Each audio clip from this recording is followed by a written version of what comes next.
a website is not your problem, right? And anybody who tells you that it is wrong, okay? If you're spending your time all day long just tweaking your website around, you're working on the wrong thing, okay? Marketing is the problem, and you have to solve that.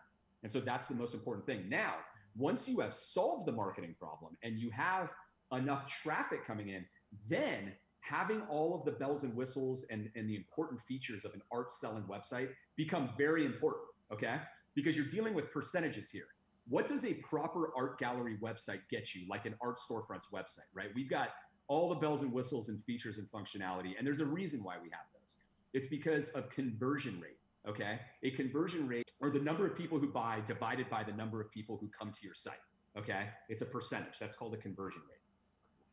And so if you're giving your customers a better experience, right, for buying art in every way, and you're answering all the questions that might come up in their mind, which is called friction, okay, when they're buying, that's what stops people from buying.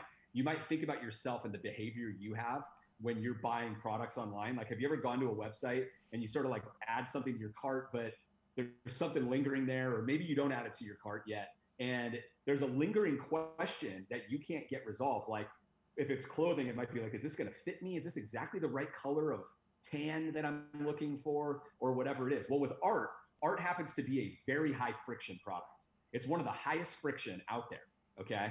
And so what that means is, like, you know, what size am I going to get? Like, artists and photographers take for granted like 16 by 20. Like, you know exactly like what that is, but the average consumer has no idea in their mind, like, is that like this, or is that like this, you know? Or 20 by 30, or any of the sizes that are out there. And then there's the media types, like canvas and metal. Like, go ask your friends who are non-artists and photographers, like, have you ever seen a metal print? Do you know what a fine art paper print is? Do you actually know what that is? Like, do you know what a gallery wrap is? Like, most of them have no idea what those words mean.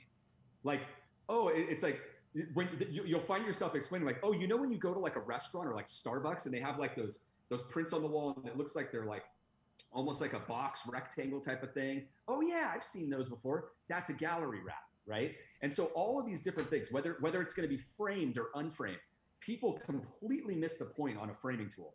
Framing tool is so important because it's the customer's desired outcome that matters. Whether they buy a frame from you or not, having them be able to visualize their end desired result. And it might just be like, we know that we're going to get a black frame, like a simple black frame. And so they can see your art with a black frame on it, and they can project it on their wall with augmented reality really quick. Or they might just use the wall visualization feature type of thing, where they can change the paint color, you know, and it's got the best selling paint colors from Benjamin Moore and Sherwin-Williams, and different room settings for them to like actually see it. But they get to see the desired outcome right there, right? And so the purpose of all of these different things, and there's many, many more of those features, is to remove the friction and get them to be able to move forward and buy on the spot, which will boost your conversion rate, right? So all of these things matter a lot. The more traffic that you get. So as you're doing marketing, right, if you don't have these features, you're going to be leaving sales on the table and they go to waste. But as you do more, you're going to earn more money from your efforts, and that's where it becomes important. But if you don't have enough traffic or anything already, all you need to do is focus on the marketing problem. You do not need to focus on anything else, okay? And in fact, you could practically, Pat, you and I have talked about this before, but like, if your marketing is good enough, now you would not want to do this long term, but if your marketing is good enough, you could like join with us, get your marketing going, and literally your website could be like an email form, and that's all it is. Like, if you want to buy from me, fill out this form and I'll call you and we'll do the transaction.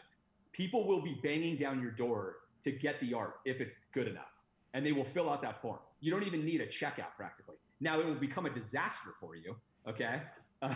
Like the admin and the workload. So you obviously don't want to do that, but it gets my point across to where, like, you know, when your marketing is good enough, you know, people will be coming to you to buy, and they will bust through, you know, in any way that they can.